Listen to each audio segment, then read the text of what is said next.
Hey,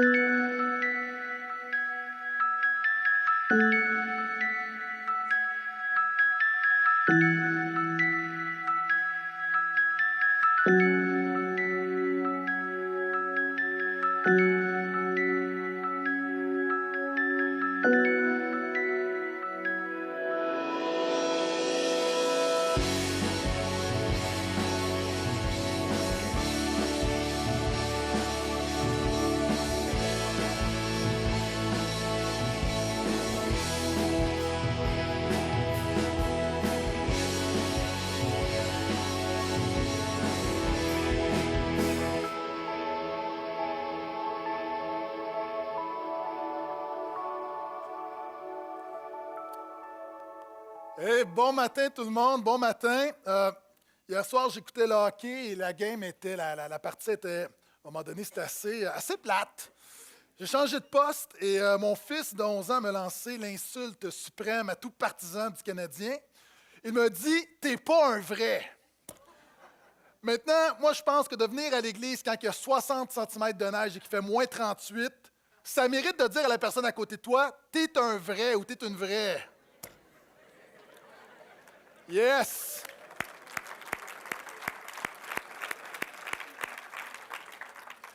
Et j'aimerais vous parler du vrai des vrais qui est Jésus ce matin. Série qui se nomme Incarnation. Incarnation, c'est quoi? C'est une des plus grandes vérités du christianisme. C'est Dieu qui a été fait chair. Et Noël, c'est la naissance de Jésus, mais en même temps, Noël, c'est le rappel de ce grand miracle qui est probablement le plus grand miracle de l'histoire de l'humanité. Vous savez, souvent on pense que c'est la résurrection, et sans aller dans les enchères, évidemment, c'est glorieux de voir que Jésus est ressuscité, qu'un jour nous allons ressusciter, un corps de chair va être transformé en corps glorieux, mais de penser que Dieu s'est incarné, c'est quelque chose de grandiose. Et 3 messages, deuxième message sur l'incarnation. La semaine dernière, on a vu l'incarnation expliquée. Ce matin, c'est l'incarnation appliquée. Et c'est tellement important, l'incarnation, que l'apôtre Jean va dire que quiconque dit que Jésus est venu dans la chair, c'est par le Saint-Esprit. Il dit quiconque nie que Jésus est venu dans la chair, donc quiconque nie cette grande doctrine de l'incarnation, ce n'est pas l'Esprit de Dieu, c'est l'Esprit de l'Antichrist. Donc, Jean prenait vraiment cette vérité vraiment au sérieux et c'est avec joie dans le temps des fêtes, dans le temps de Noël, qu'on regarde. Donc, si vous avez une Bible, ouvrez avec moi, Philippiens 2e chapitre, plusieurs versets ce matin. Si vous êtes au portail régulièrement, vous m'écoutez en ligne, vous savez que j'aime beaucoup prêcher de manière textuelle. J'aime prendre un texte, passer au travers et commenter à peu près tout ce que je vois. Ce matin, ce ne sera pas possible. Ce matin, vraiment, je vais vous donner quelques versets et je vais commenter seulement une portion et le reste, attrapez ce que vous pouvez attraper. Mais il y a vraiment plusieurs versets très, très profonds, très riches ce matin. Et pour les cadres de ce message, étant donné que je veux finir avant 16 heures, je vais devoir quand même aller rapidement. Si vous êtes là, dites Jésus. OK, Philippiens 2. 10 choses, 10 bénéfiques, 10 domaines qu'on peut appliquer dans nos vies par rapport à l'incarnation. Donc, Jésus s'est incarné, Jésus est venu marcher sur cette terre, et ça donne 10 choses très importantes dans notre quotidien. Premièrement, Jésus-Christ, lui dont la condition était celle de Dieu, il n'a pas estimé comme une proie arrachée d'être égal avec Dieu, mais il s'est dépouillé lui-même en devenant semblable aux hommes. Première grande vérité ce matin, je veux t'encourager, Jésus est comme nous. Merci pour la personne qui n'est pas prise dans un banc de neige. Jésus est 100% homme. Jésus est totalement homme. Jésus comprend totalement notre humanité. Amen. Et permettez-moi de rappeler ce que j'ai mentionné la semaine dernière. Nous croyons qu'il y a un seul Dieu. Dis Amen si tu crois un seul Dieu.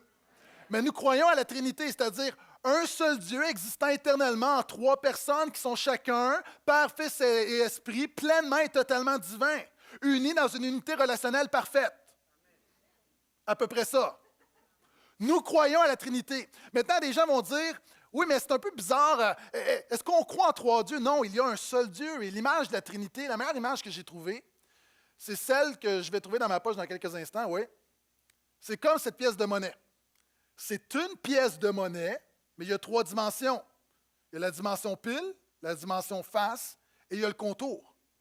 Maintenant, si tu vois pile, c'est une pièce de monnaie. Si tu vois face, c'est une pièce de monnaie. Et c'est la même chose avec Dieu. Dieu est Père, Fils et Saint-Esprit.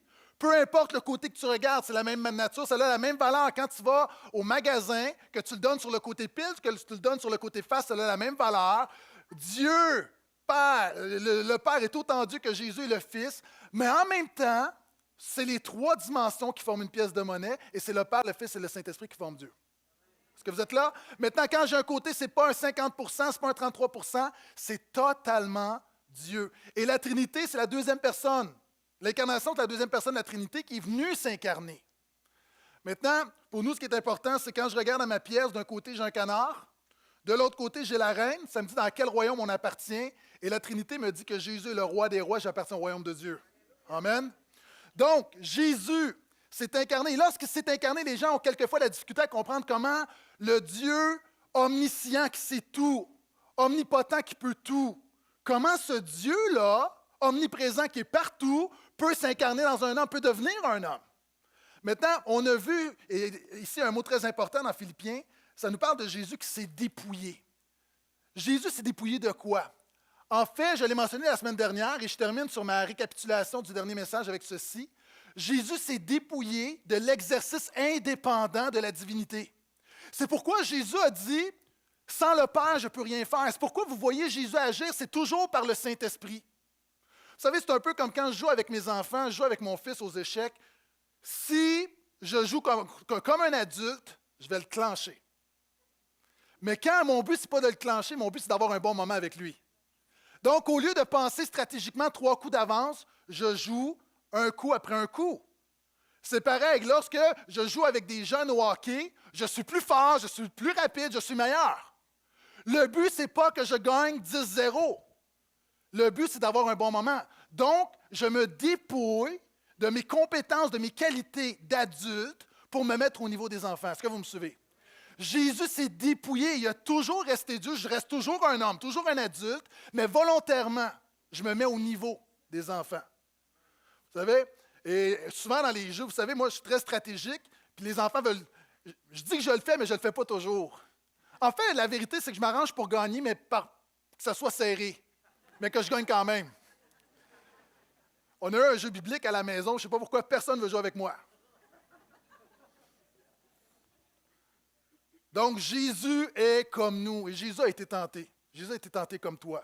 Jésus a été éprouvé. Jésus a été insulté. Jésus a été rejeté. Et en passant, une belle image, quand Jésus a été tenté, après 40 jours, après avoir jeûné, le diable est venu tenter.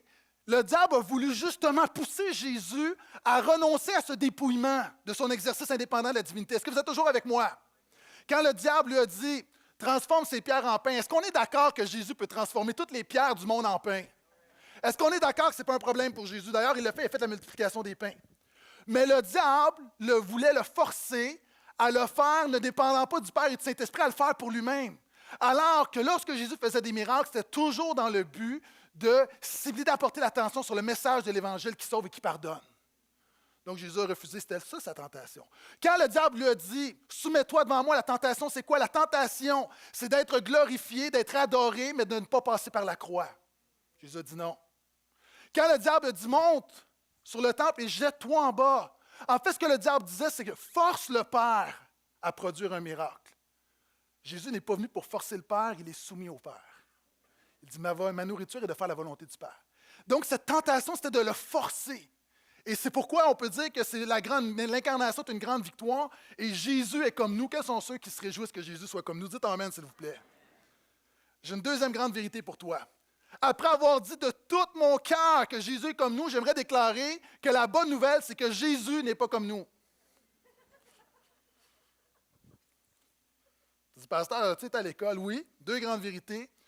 Jésus, dans son humanité, est comme nous, mais gloire à Dieu. Vous savez, quelquefois, ça me fait du bien de savoir que Jésus est comme moi, mais quelquefois, et que ça fait donc du bien de savoir que Jésus n'est pas comme moi. Que tous les pécheurs qui sont compatissants disent Amen. Ces hommes. Vous savez, toutes les religions souvent ont des dieux qui leur ressemblent. Ce qui est bien, c'est qu'il est venu, mais en même temps, il est totalement Dieu, il ne faut pas l'oublier. Et ça me fait penser, l'incarnation, c'est Dieu qui vient nous sauver. Savez-vous pourquoi? Parce qu'on s'est mis dans le trouble. Je vais en parler, j'étudie sur Genèse 1-3, et notre ancêtre s'est mis dans le trouble. Il a décidé de marcher de manière autonome de Dieu. Il a décidé de marcher dans la révolte, dans le péché. Et c'est ce qu'on fait encore aujourd'hui. Et on s'est mis dans le trouble, et l'homme ne peut pas se sauver. Présentement, on est dans un trou lié dans le coma et quelqu'un doit venir nous sauver. C'est pourquoi que la Bible dit que le salut appartient à l'Éternel. Ce n'est pas humain. Il est venu. L'incarnation, c'est Dieu qui devait prendre l'initiative. Et j'ai vu quelque chose qui m'a touché. Dernièrement, un bateau a coulé et il y a un homme, un cuisinier, dans le bateau qui, lorsque le bateau a commencé à couler, a décidé de, instinct de survie, il s'est enfermé dans une toilette. Ce qui s'est produit, c'est qu'une poche d'air s'est créée. Et cet homme-là est resté 3 jours dans le fond de l'océan, dans le fond de la mer, avec une poche d'air autour de lui. Puis on était sortir de là. Ça, c'est une belle image du salut parce que cet homme-là ne pouvait pas sortir de lui-même. Puis on était sortir. Cours vidéo. You should be walking on the ceiling, yeah? Okay. What's that? Okay. All right, you found one, yeah? He's alive. He's alive. Okay, keep him there. Keep him there. All right. Just. All right. All right. Just hold him there, okay? Just keep him there. Just reassure him. Pat him on the shoulder. Okay. Tell him to keep drinking the water. Where's water? Drink it, buddy. Drink it. What's your name? Harrison. Okay, Harrison. My name is Colby. Okay, and I'm going to bring her home, okay? Donc, on a un homme qu'on doit aller chercher, et ça, c'est l'image. C'est l'image de l'humanité. Est-ce qu'on est d'accord? Présentement, là, on vit dans une poche d'air. Présentement, on pense qu'on vit, mais on existe. Tu ne vis pas, hein? En passant, quand Dieu dit à Adam, lorsque tu vas manger, je vais y revenir, là, mais lorsque tu vas manger, tu mourras. Souvent, on pense que la mort, là, c'est juste d'arrêter d'exister. Non.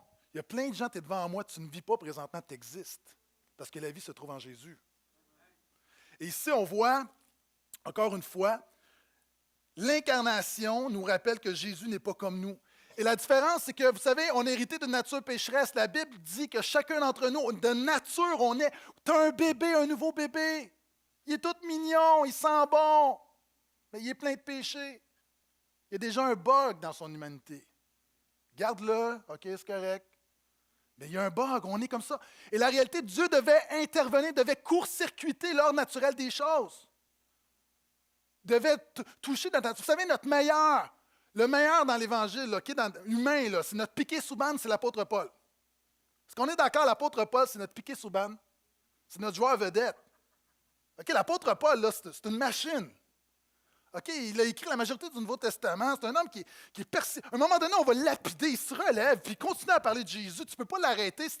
Il va mourir pour sa foi. C'est un homme qui a une tête, réflexion théologique, un gars qui prie, il y a des miracles. OK, on s'entend, là, la machine. Et le meilleur d'entre nous va dire, je sais que le bien n'habite pas en moi, je fais le mal que je ne veux pas. Et le bien que je veux faire, je ne le fais pas. Notre piqué soubane reconnaît que dans sa nature, lui, même lui, il est pécheur. Et c'est pour ça que la naissance virginale de Jésus, c'est important. Jésus est venu d'une vierge. Non pas le fait, ce n'est pas tellement l'aspect des relations sexuelles. La virginité, ça démontre qu'un homme n'était pas dans le portrait. Déjà, les femmes disent, ah, ça, c'est déjà bien parti. Mais Dieu devait court-circuiter l'ordre des choses. C'est pourquoi l'ange va dire à Marie, écoutez bien, tu vas être enceinte. Tu mettras au monde un fils et tu l'appelleras du nom de Jésus. Marie dit à l'ange, comment cela se produira-t-il puisque je n'ai pas de relation avec un homme? Marie dit, je ne suis peut-être pas très bonne en théologie, mais j'ai quand même un petit fondement en biologie et présentement, je ne vois pas comment ça va arriver. L'ange lui répondit, l'Esprit Saint viendra sur toi et la puissance du Très-Haut te couvrira de son ombre. Suivez-moi. C'est pourquoi l'enfant qui naîtra sera saint. Il ne sera pas un pécheur, il sera saint. Il sera saint. Il sera appelé Fils de Dieu. Et c'est important. Vous savez, Dieu, là, Dieu n'est pas limité. Dieu aurait pu faire descendre Jésus du ciel. D'ailleurs, même, tu as des prophéties dans l'Ancien Testament, le Fils de l'homme, Daniel 7. OK, moi, à la place de Dieu, là, j'aurais pu justifier ça assez rapidement. Mais Dieu aurait pu faire descendre Jésus du ciel, mais on aurait douté qu'il est vraiment homme. Dieu aurait pu utiliser Joseph, mais on aurait douté qu'il était vraiment Dieu. Dieu, dans sa sagesse, a choisi de faire en sorte que Jésus vienne au travers d'une vierge. Pourquoi? Une nature qui n'est pas pécheresse, Et ça permet à Jésus, encore une fois, non seulement Jésus, sa différence, c'est qu'il n'a pas la même nature que nous, il a été tenté comme le péché, il a été tenté par le péché comme nous, mais il n'a pas péché. Regarde dans l'ensemble de ta Bible, et plusieurs fois on mentionne Jésus n'a jamais péché. Et là, réalise, là, c'est quoi? Est-ce qu'on est d'accord qu'on peut pécher dans nos pensées? La Bible dit, puis il y a un verset qui nous parle, comment ne pas pécher dans nos pensées. Paul dit, au reste, mes frères, que tout ce qui est vrai, Jésus, dans sa tête, là, c'était toujours ce qui était vrai. Tout ce qui est digne, il n'y a jamais rien d'indigne qui est entré dans la tête de Jésus. Tout ce qui est juste, Jésus n'a jamais eu une pensée injuste. Tout ce qui est pur, Jésus n'a jamais eu une pensée impure.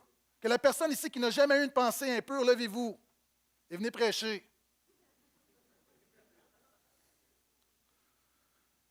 Tout ce qui est aimable. Wow! Hey, il y a eu une famille, là. Tout ce qui est aimable. Jésus, c'était toujours aimable. Jésus n'a jamais eu une comme « Es-tu fatigante, elle? » Tout ce qui mérite l'approbation. Hein, c'est comme quand tu dis aux enfants, « Moi, j'ai un don, je peux lire dans tes pensées. »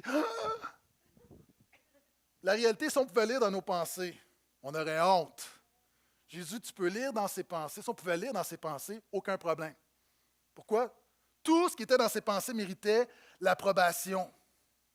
Tout ce qui est moralement bon et digne de louange sur l'objet de vos pensées. Est-ce que tu commences à comprendre que Jésus, ce n'est pas juste une question que Jésus n'était pas si pire, ce n'est pas juste une question que Jésus a moins péché que les autres, ce n'est pas juste une question que Jésus avait quand même été juste le meilleur homme. Jésus n'a jamais péché, pas en pensée, pas en parole, jamais dit une parole négative, jamais une parole malfaisante, jamais une calomnie, jamais une médisance, jamais de mensonge. Non seulement il a toujours fait le bien, Jésus a dit, tout ce que le Père agrée, je le fais. Toujours, 100%. Plus encore, est-ce que vous savez que le péché, c'est de faire le mal, mais aussi le péché, c'est de ne pas faire le bien? Non seulement Jésus a toujours fait, non seulement Jésus n'a jamais fait le mal, mais quand le bien était devant lui, Jésus a toujours fait le bien. Par exemple, hier, j'ai commis un péché d'omission. Je m'en vais faire des commissions. J'arrive dans un... Vous savez, présentement, il y a des tables avec toutes sortes de causes pour qu'on encourage dans le temps des fêtes, et on nous en demande beaucoup. Est-ce que vous êtes d'accord? Puis moi, j'aime les causes, mais pas trop. Parce qu'il y en a beaucoup. Et là, je suis au Rona, puis là, je vois, il y a une table qui est là. Et là, je vois le gars qui fait son speech à un autre. Et là, j'ai une stratégie parce que j'ai un problème. Je ne veux pas donner à tout le monde, mais je me sens mal de ne pas donner à tout le monde. Est-ce que vous êtes comme moi? Fait que là, je dis, OK, là, j'avais une stratégie. Je dis, je vais passer. Et là, je passe. Non! Il tasse l'autre monsieur, puis il vient me voir, il dit « Bonjour, monsieur. » Puis là, je vois, c'est SOS Suicide pour les jeunes. Il dit « Bonjour, monsieur. Est-ce qu'on peut compter sur vous pour sauver des vies durant le temps des fêtes? » Non, attendez, c'est pas fini. Je suis tellement dans ma bulle. Moi, je suis un gars focus, hein, vous savez. Ma réponse de pasteur, plein d'esprit, qui aime Jésus, « Non, merci. » OK, il ne faut pas en rajouter quand même, là. Déjà, le Saint-Esprit, là, c'est sa job. Fait que là, j'arrive dans la voiture, et là, je réfléchis, je dis, quoi?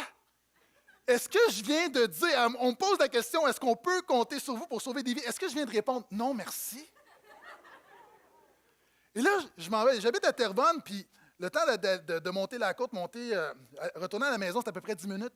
Et pendant 10 minutes, là, je dis, est-ce qu'il faudrait... Puis là, je commence à m'interroger, est-ce que je devrais retourner? Mais d'un, je veux juste dire à cet homme-là, là, bravo. OK, toute une phrase. Parce que moi, tout le long que je montais, je me disais, bravo, champion, plein de compassion, bravo. Puis je vous dis, puis là, je me dis, hey, peut-être que je peux vraiment sauver des vies. Puis quand je suis arrivé à la maison, là, devant Dieu, je me suis dit, Seigneur, est-ce que je dois me repentir? Mais voyez-vous, souvent, il y a le péché de commission et le péché d'omission, et Jésus a toujours fait le bien. Est-ce que je peux entendre alléluia à ça? Donc, Jésus n'est pas comme nous. Troisième grande vérité de l'incarnation. Jésus est notre obéissance. Et ça, c'est important. En effet, tout comme par la désobéissance d'un seul être humain, Adam, la multitude a été rendue pécheresse. De même, par l'obéissance d'un seul Jésus, la multitude sera rendue juste. Je veux dire que Jésus est ton obéissance. Qu'est-ce que ça veut dire? Ça, là, Dans les credos chrétiens, c'est quelque chose qu'on a complètement occulté, la vie de Jésus. Moi, quand j'étais petit, vous savez, je vous l'ai déjà dit, j'ai grandi dans le catholicisme et je faisais mes prières. Avant de me coucher, je faisais le Notre Père, je vous salue Marie et je crois en Dieu.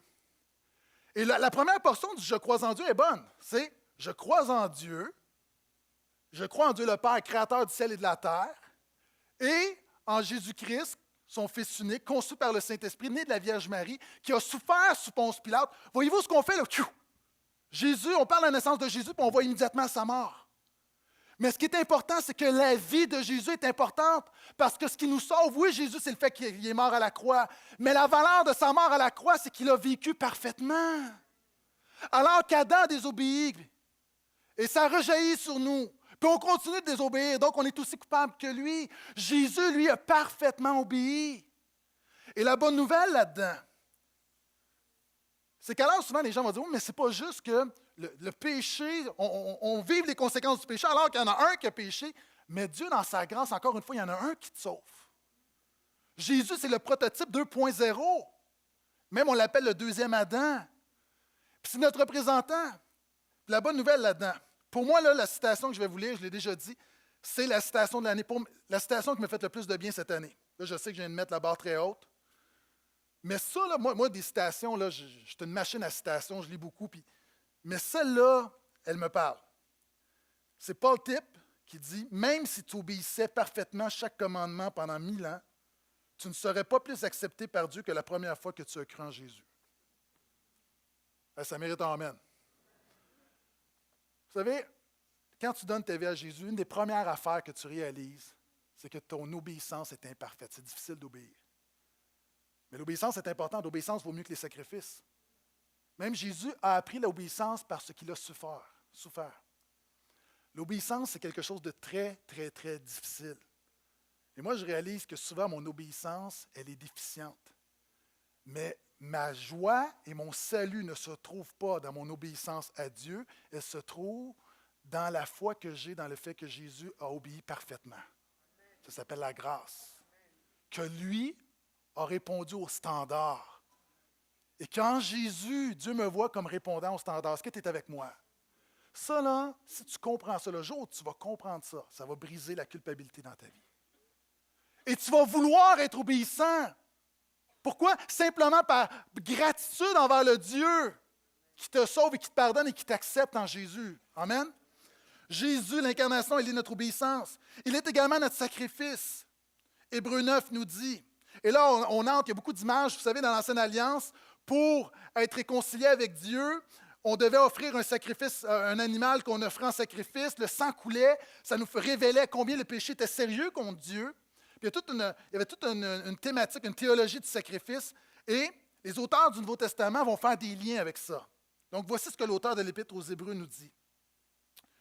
Ce n'est pas non plus pour offrir maintes fois, comme le grand prêtre entre année après année dans le sanctuaire avec du sang qui n'est pas le sien.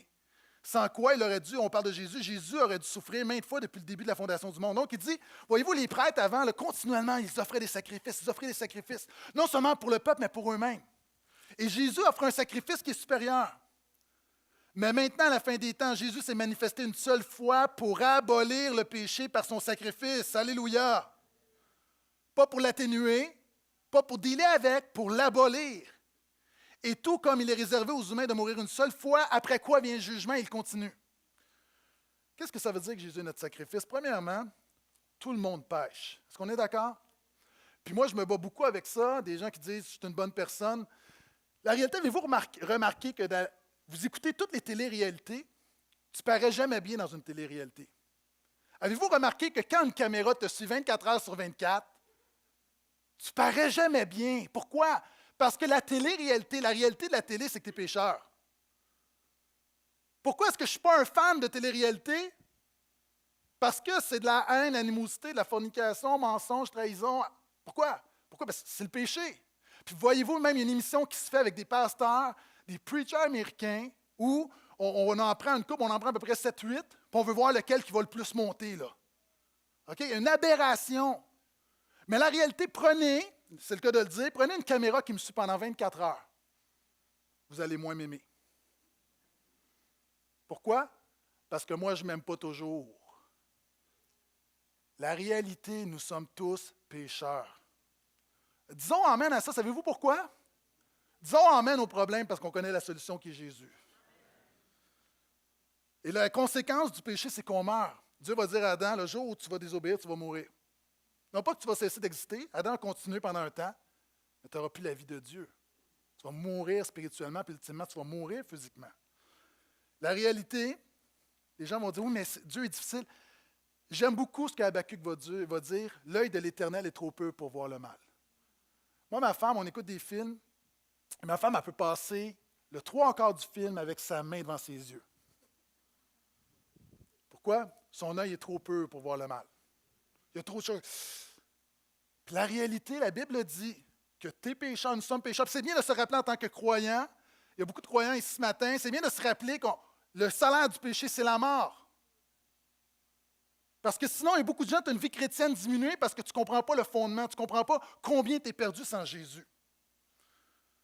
Et la Bible nous dit, on parle de jugement ici, il est terrible, il y a un verset qui nous dit, Hébreux 10, 31 nous dit, il est terrible de tomber entre les mains du Dieu vivant. On oublie combien le jugement est terrible. On oublie combien l'éternité c'est long et on oublie combien l'enfer est douloureux. Et c'est pourquoi Dieu, dans ses testaments, a prescrit d'offrir des sacrifices. Pourquoi? Parce que quand tu arrivais au temple avec toute ta famille, puis que papa offrait un sacrifice, on offrait un sacrifice pour papa, et qu'on voit le sang couler, puis qu'on voit l'animal mourir, ça nous fait réaliser que le péché, c'est pas cute, c'est pas mignon. Que le péché amène la mort, puis que quelqu'un doit payer. La réalité, il y a des gens, des fois, qui lisent l'Ancien Testament, puis qui disent, mais dans l'Ancien Testament, les gens étaient sauvés en offrant des sacrifices. Non. Hébreux dit, jamais le sang des boucs et des moutons a pardonné le péché. Est-ce qu'on croit vraiment que le Dieu très saint va être apaisé parce que tu tues une brebis? Hey, j'ai lu quelque chose. J'ai entendu parler de quelqu'un qui a un chat et son chat lui ramène des souris à la maison. Puis, je trouvais ça intéressant comme concept. Vous allez voir pourquoi. Parce que j'ai entendu dire que c'était la manière d'un chat de démontrer son appréciation envers son maître. Puis je suis tombé sur un site de chats. OK, je vous dis, c'est ma grande passion dernièrement, les sites de chats. Puis là, je suis rentré dans un univers de minous incroyable. Et voici ce que le spécialiste dit à cette madame qui ne sait pas quoi faire avec toutes les souris que son chat lui ramène. Tout d'abord, le chat vous donne des souris parce qu'il vous aime. Pour lui, vous n'êtes que des animaux bipèdes, incapables de se nourrir et de chasser. Donc, il vous fait cadeau de quelque chose qu'il a exceptionnellement chassé rien que pour vous. Donc, vous vous doutez bien que refuser, c'est très mal vu chez le chat, qui peut croire que vous ne l'aimez pas. Ce qu'il faut faire, c'est prendre le chat dans ses bras à chaque fois qu'il vous rapporte une offrande et lui expliquer que vous ne vous nourrissez pas tout à fait de la même façon que lui, que vous êtes un animal et que vous mangez d'autres choses. Après, vous lui faites cuire votre repas sous les yeux en lui montrant que c'est bien ce que vous mangez. La réalité, le chat ne comprend pas que ce type d'offrande, pour lui, ça fait plaisir à son maître, mais il ne comprend pas. La réalité, dans l'Ancien Testament, d'offrir des animaux, encore une fois, ça ne fait pas plaisir à Dieu, c'est une pédagogie pour préparer la venue de son Fils Jésus, qui est l'ultime sacrifice et qui est le seul qui pardonne nos péchés. Amen. Et le sacrifice devait être, Jésus devait être homme. Dieu n'a pas pu envoyer un ange, ça prenait un homme. Pourquoi? Parce que la solution doit être liée avec le problème. Je m'explique. S'il y a deux personnes, si j'ai une personne à ma droite, une personne à ma gauche, vous vous êtes chicanés entre les deux réunions. Okay? Dans d'autres églises, ça arrive, pas chez nous. Et là, je vous dis, vous là, je m'excuse pour ce que l'autre personne a fait. Est-ce que vous acceptez mes excuses? C'est gentil, mais ça ne fonctionne pas parce que tu n'as comme pas rapport dans le conflit. Et c'est pourquoi l'humanité devait être dans le conflit, parce que l'humanité était dans le péché. Mais la bonne nouvelle, c'est que ça prend plus qu'un homme. Non seulement il n'y a pas un homme qui fait mourir, mais même théoriquement, s'il y avait eu un homme parfait, il ne peut pas mourir pour toute l'humanité. C'est pourquoi le sacrifice devait être divin également. C'est pourquoi quand on parle d'incarnation, ce n'est pas quelque chose comme ça. Non! Pourquoi est-ce que Dieu devait être à la croix aussi? Même un ange, je reviens avec l'exemple de l'ange. Dieu n'aurait pas pu envoyer un ange à la croix. Pourquoi? Parce qu'un ange, c'est une créature. Ça prenait un être infini pour pardonner tous les péchés de tout le monde, de toute l'histoire de l'humanité. Est-ce que tu commences à comprendre combien l'incarnation, c'est merveilleux? Ah, ça prenait un être infini, ça prenait Jésus, ça prenait Dieu également. C'est comme j'ai lu, Bill Gates présentement, sa fortune est évaluée à 70 milliards. Et moi, des fois, je me dis, on va-tu au restaurant, on est un peu serré? Est-ce que du monde, vous êtes comme moi? Est-ce que du monde, vous vérifiez votre compte de banque plusieurs fois par semaine pour être sûr que tout passe?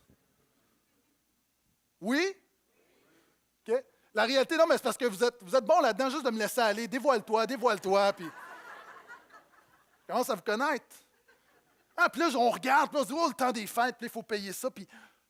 Mais imagine quand tu es Bill Gates. Tu peux aller manger au restaurant à tous les repas, puis payer pour tout le monde. Tu peux acheter tous les restaurants. Tu réfléchis même pas.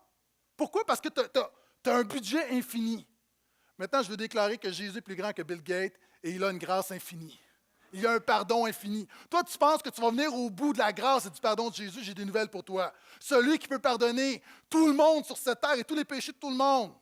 Pense pas que ton péché va venir à bout de sa grâce. Amen. Jésus, je continue. Jésus est notre accomplissement. Et je ne lirai pas le texte, mais dans Hébreux 2, ça nous dit que l'homme, Dieu nous avait mis sur cette terre pour prendre soin de cette terre, pour dominer sur cette terre. Puis évidemment, on s'est révolté. Et en Jésus, Jésus est celui qui accomplit. Jésus est celui, vous savez, l'humanité a échappé le ballon et Jésus a repris le ballon à notre place. Vous lirez le texte, ça vous intéresse. Donc, Hébreux chapitre 2. Jésus est notre prémisse. Je fais également rapidement là-dessus. 1 Corinthiens 15 nous dit, Christ est ressuscité d'entre les morts, il est les prémices de ceux qui sont morts. Et là, il va parler de notre résurrection. Et à la fin, il dit, ce que je dis, mes frères, c'est que la chair et le sang, là, ça, là, tout ce que tu vois, ne peuvent hériter le royaume de Dieu. Et que le périssable n'hérite pas de l'impérissable. Aussi beau sois-tu, ça, là, ça ne peut pas hériter du royaume de Dieu. Parce que ça, là, c'est une nature pécheresse qui est transformée, mais c'est un corps qui a besoin d'être transformé en corps de gloire pour être dans la présence éternelle de Dieu. Et Jésus est notre prémisse. Qu'est-ce que ça veut dire? Moi, j'aime les clémentines. Et quand les clémentines arrivent, je sais que le salut arrive. Là, j'ai fait une fusion de deux déclarations. Je recommence. Quand les clémentines arrivent, je sais que Noël arrive. La résurrection de Jésus me dit, je vais y arriver, soyez patients, me dit que ma résurrection arrive, que le salut arrive. Ça va, vous avez compris avec les clémentines? C'est les prémices, c'est le premier fruit. Et Jésus, sa résurrection, nous dit que très bientôt, nous allons également vivre cette résurrection-là. Amen?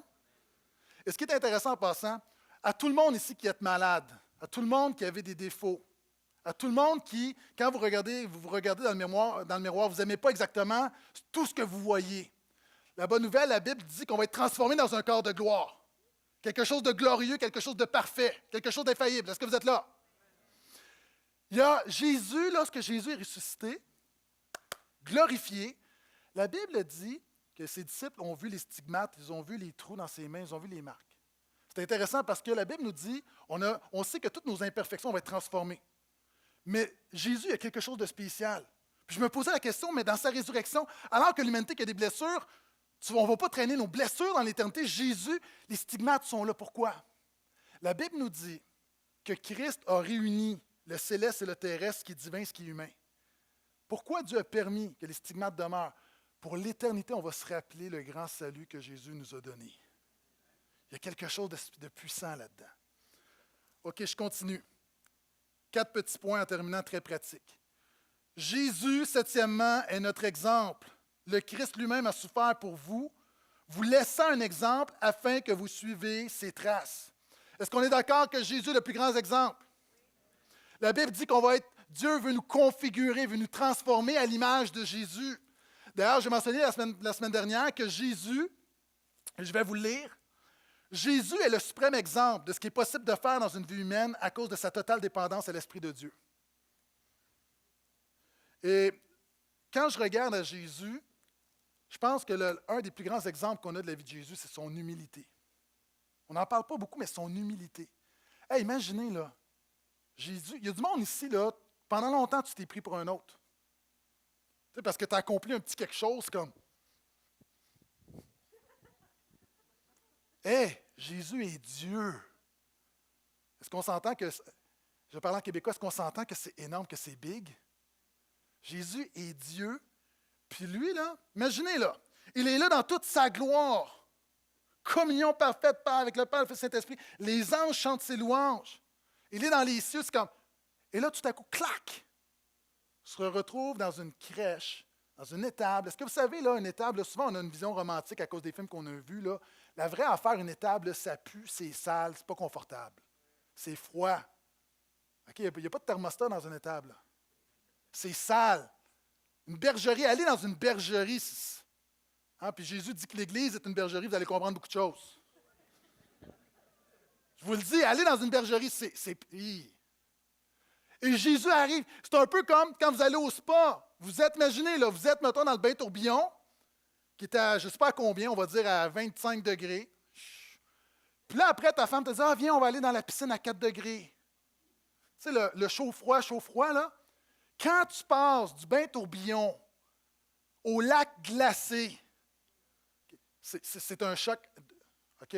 Vraiment, là, tu te repens, là, tu veux mourir, là. OK? Le clash. Imaginez Jésus dans sa gloire se retrouve petit enfant, lui qui a créé tout le monde, qui a créé toutes choses, puis il faut changer sa couche. Est-ce que vous comprenez ce que je veux dire? Joe Thorne a dit la chose suivante: l'incarnation est une chose merveilleusement laide. Je trouve ça très beau comme déclaration. L'incarnation est une chose merveilleusement laide. Dans ce temps des fêtes, là, avec les petits films de Noël, puis avec les centres d'achat, puis souvent une petite vision romancée, là, ne perdons pas de vue que l'incarnation était quelque chose de laid. Mais Jésus, par humilité, vous savez, Jésus le fait pour servir. Et moi, quand je vois l'exemple de Jésus, ma prière pour 2014, c'est s'il y a une chose dans ma vie, je dis, où je veux plus ressembler à Jésus, permet que je sois un serviteur, quelqu'un qui est là pour servir Dieu et les autres, comme Jésus est venu servir Dieu et les autres. Jésus, huitièmement, est notre médiateur. Il y a un seul médiateur, il y a un seul Dieu, premièrement, et un seul médiateur entre Dieu et les hommes, Jésus-Christ, homme, qui s'est donné lui-même en rançon pour tous. Le mot pour médiateur, c'est aller entre. C'est comme tu as deux parties. OK, il y a nous, et la Bible dit qu'il y a un mur entre nous et Dieu, et tu as Dieu de l'autre côté, et un médiateur, c'est quelqu'un qui va entre les deux. Maintenant, la réalité, par toi-même, même à toi qui es chrétien, là, même par toi-même, tu ne peux pas atteindre Dieu. Même s'il y a des progrès dans ta vie et tu as été transformé par toi-même, tu ne peux pas atteindre Dieu. Tu as toujours besoin de Jésus. C'est pourquoi on dit que tout a toujours rapport avec Jésus. C'est pourquoi on revient toujours à Jésus, parce que si tu perds Jésus, tu perds tout. Tu as besoin de Jésus comme jamais. Et chaque jour que je marche avec le Seigneur, plus que je réalise que j'ai besoin de Jésus. Vous savez qu'après 20 ans de marche avec le Seigneur, aujourd'hui, ma vision de Dieu, j'ai un plus grand sentiment de dépendance et de besoin de Jésus que lorsque je suis venu à lui. Puis quand je suis venu, j'ai une conviction. Le Saint-Esprit m'a convaincu de péché, de justice, de jugement. Je me suis repenti. Je dis, je veux te suivre toute ma vie. Et aujourd'hui, avec mon parcours, je réalise encore que j'ai tellement plus besoin de Jésus. Il est mon médiateur. Ça me fait penser à cette histoire que j'ai déjà racontée il y a quelques années. Vous savez, il y a un film qui a été fait qui s'appelle Le Discours du Roi. Je pense que c'est George VI. Et George VI, lors de son discours, c'était diffusé par la BBC. Et à un moment donné, il y a un technicien qui s'est accroché dans le fil. Le fil a été brisé. Et là, c'est un discours vraiment important. Le discours doit être, ça a changé l'histoire, ça a un impact. Et le technicien, ne sachant pas trop quoi faire, la seule idée qu'il a eue, c'est de prendre les deux fils et de tenir jusqu'à temps que le roi finisse son discours. Un médiateur entre les deux parties. Et Jésus fait exactement la même chose. Jésus permet que la parole du roi va jusqu'à toi. Jésus permet que la grâce de Dieu te rejoigne, permet que le pardon de Dieu te rejoigne, permet que l'Esprit de Dieu te rejoigne. Et de la même manière, quand tu pries, ta prière rejoint Dieu. Pourquoi? Parce que tu pries au nom de Jésus, tu loues au nom de Jésus. Jésus est ton médiateur. Amen? Et ça, c'est l'incarnation qui nous le permet. Jésus est sympathisant également. Hébreux 4, versets 15 à 16. Car nous n'avons pas un souverain sacrificateur incapable de sympathiser avec nos faiblesses. Mais Jésus a été tenté, comme nous, à tous égards, sans commettre de péché. Approchons-nous donc avec assurance du trône de la grâce pour obtenir compassion et trouver grâce en vue d'un secours opportun. OK, là, je veux t'encourager ce matin. Jésus est ton plus grand sympathisant. Il y a trop de gens qui ont une image, tu penses que tu portes des choses seul, tu penses que Dieu n'entend pas, tu penses que Dieu n'est pas là. Vous savez, il y a des choses que personne ne peut comprendre. Tu vis des choses, il y a des gens devant moi, tu vis des choses que personne ne peut comprendre. Moi, quand des femmes parlent d'accouchement, j'ai beau dire je comprends, mais en fait, je ne comprends pas. Est-ce qu'on est d'accord, madame? Il ne faut pas exagérer quand même, là. Mais un accouchement, c'est... Je sais que ça fait mal, mais ça se compare à quoi pour un homme? Tu ne peux pas comprendre. Seulement une femme peut comprendre une femme. On est d'accord? OK, il n'y a pas de blague, il n'y a pas de pogne, il faut dire amen. Là, Puis il y a des gens ici, tu vis des affaires, puis il y a des gens qui sont gentils autour de toi. Puis même moi, des fois, j'ai des gens qui se présentent devant moi, puis je leur dis, tu sais, je comprends, mais tu sais, en fait, tant que tu n'as pas passé au travers, tu ne peux pas comprendre parfaitement. Mais à toi qui vis l'épreuve, Jésus a vécu la plus grande des épreuves. La plus grande des épreuves. Et c'est pourquoi Jésus peut sympathiser à ton épreuve. Jésus sait combien c'est difficile. Il y a des gens autour de toi qui ne savent pas, il y a des gens qui imaginent combien ton épreuve est difficile. Mais moi, je veux dire, Jésus sait parfaitement combien c'est difficile. Il est notre sympathisant.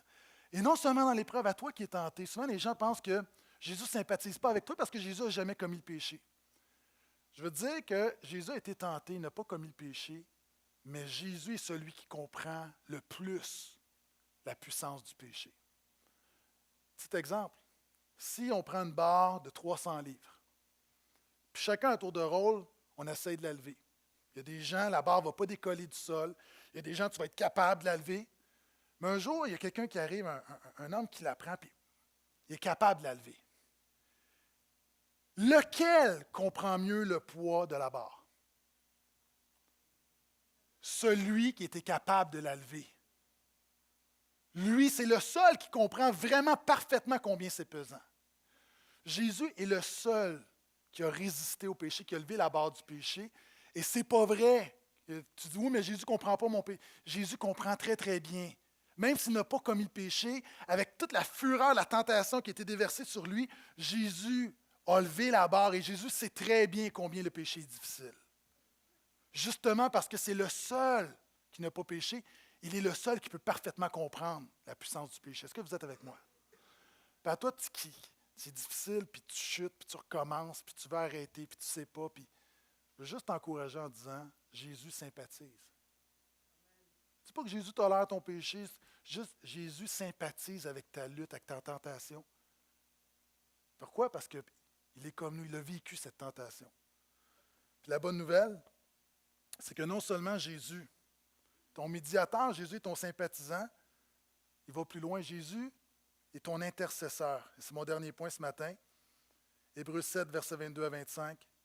Jésus est devenu par cela même le garant d'une alliance supérieure. De plus, les prêtres se sont succédés en grand nombre parce que la mort les empêchait de demeurer.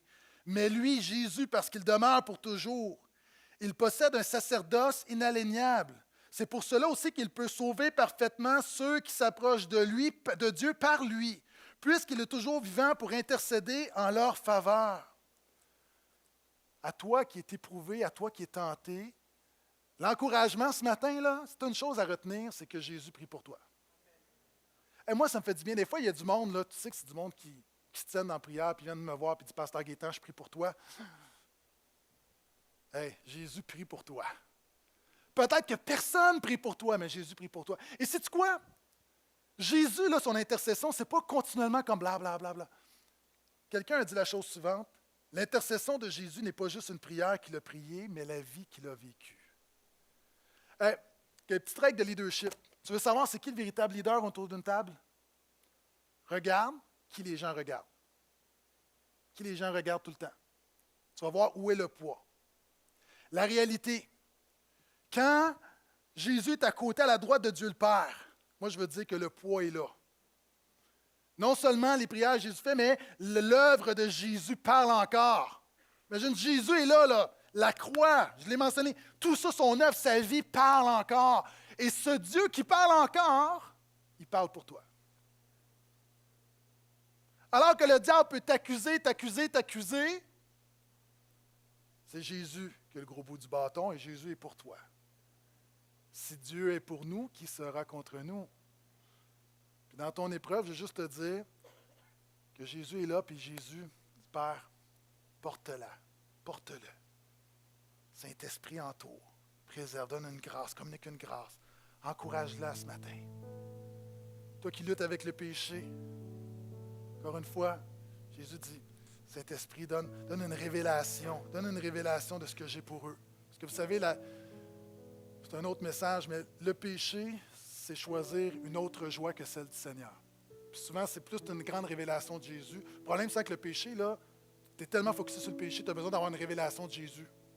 Fait que la révélation de Jésus, la grâce, puis souvent, il y a des choses qui se débloquent dans ta vie. Puis Jésus qui dit au Saint-Esprit, donne-lui une conviction, donne-lui une force, renouvelle ses forces, puis une œuvre qui se fait. Pendant qu'on est là, Jésus prie pour toi, il intercède pour toi. Puis ce qui est bien, c'est que, vous savez, quand je parle, tu ne peux pas parler. Puis quand tu parles, je dois écouter. Mais ce qui est bien avec Jésus, c'est que alors que lui intercède pour nous, nous, on peut prier, puis on peut louer, puis tout se rend à la bonne place.